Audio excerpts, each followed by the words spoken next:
The resistance movement reported a successful sabotage operation in temporarily occupied in Sevastopol, Crimea. Atesh partisans carried out a comprehensive reconnaissance of the Administration of Government Communications and Special Forces, Alpha. Our agents completed a comprehensive reconnaissance of the Government Communications Department of the FSB of the Russian Federation in Sevastopol, as well as adjacent facilities used by the Alpha Special Unit and for storage of FSB equipment. It is this group of buildings, with numerous antennas and satellite dishes on the roofs, that is the key control center of the occupation administration and power structures in Crimea, Atesh said.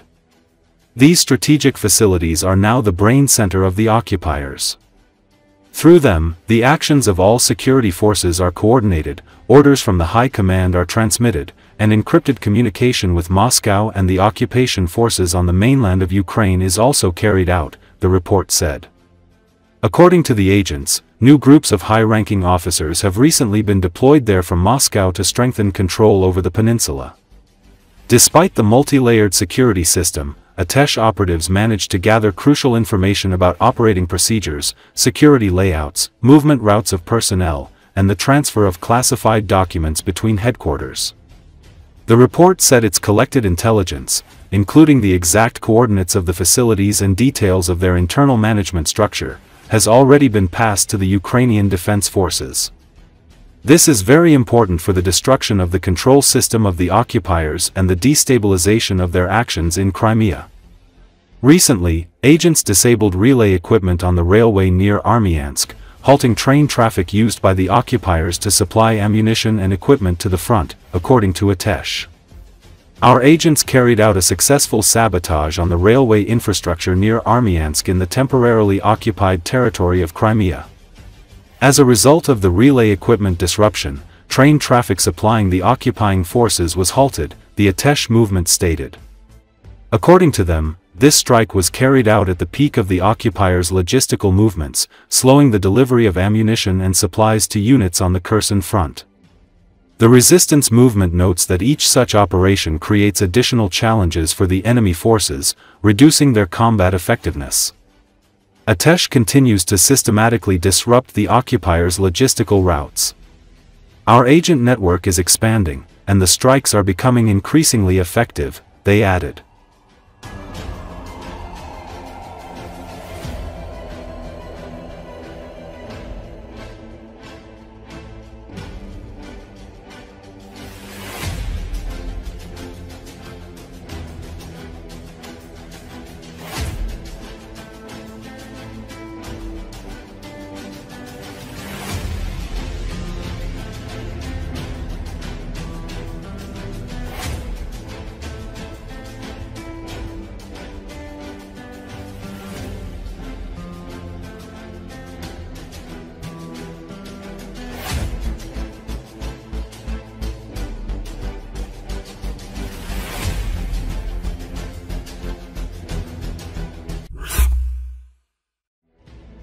Ukrainian aerial reconnaissance aircraft have intercepted and struck military vehicles belonging to the occupying Russian army and its artillery near the village of Yelizavetovka in eastern Donetsk region.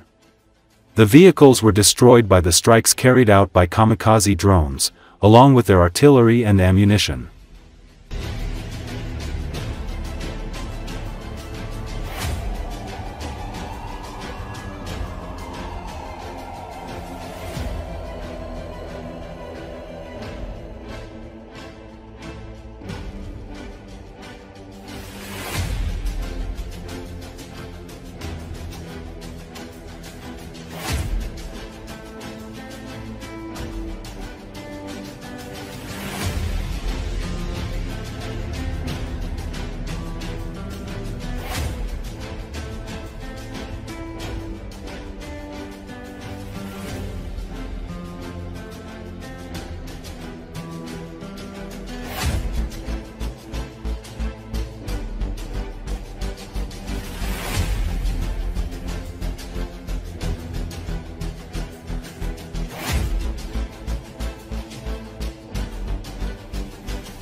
In occupied Mariupol, the Russian-installed authorities are forcibly evicting residents under the pretext of conducting a housing inventory, even when people possess valid ownership documents.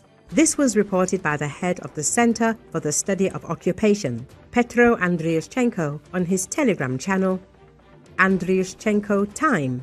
One striking example is the situation at 133 Mir Avenue, renamed Lenin Avenue under Russian occupation. As early as 2024, the so-called courts of the Russian-installed administration issued rulings declaring apartments number 2, 19, 20, and 33 to be ownerless. Some residents didn't manage to register ownership in the Russian registry. Others couldn't return to Mariupol, and some were unable to complete inheritance procedures due to artificial queues at the occupation notaries. Andriushchenko explained, "These are not isolated incidents. Residents across Mariupol are reporting similar cases of forced evictions.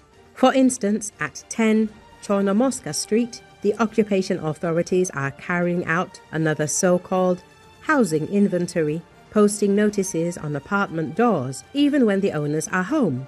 Despite having previously collected all the necessary documents, they are now demanding the same information again, offering no explanations and refusing to issue any official paperwork.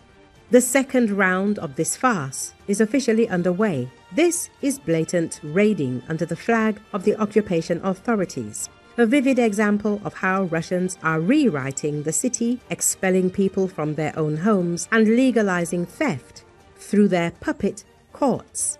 It's a new level of Mariupol's absurd genocide," the statement reads. At least 5,700 homes have been identified for seizure, many belonging to people who had to flee the city.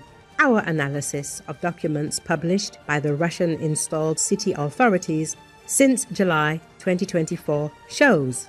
To save their homes, Ukrainians would have to face a dangerous return to Mariupol via Russia, grueling security checks, a complex bureaucratic process, and overwhelming pressure to accept a Russian passport. Most of the impacted properties were once occupied by Ukrainians who either fled or died during Russia's 86-day siege of the strategically important city in 2022. Human Rights Watch said the bombardment killed more than 8,000 people, but noted that figure is likely a significant underestimation. The confiscations appear to be part of a larger scheme to Russify the occupied coastal city, which includes the construction of new military facilities and renaming streets in Moscow-approved titles. What is happening is leading to the start of a popular movement against Russia, Putin regime, in Mariupol. This is expected to result in a rebellion against the Russian-appointed authorities here.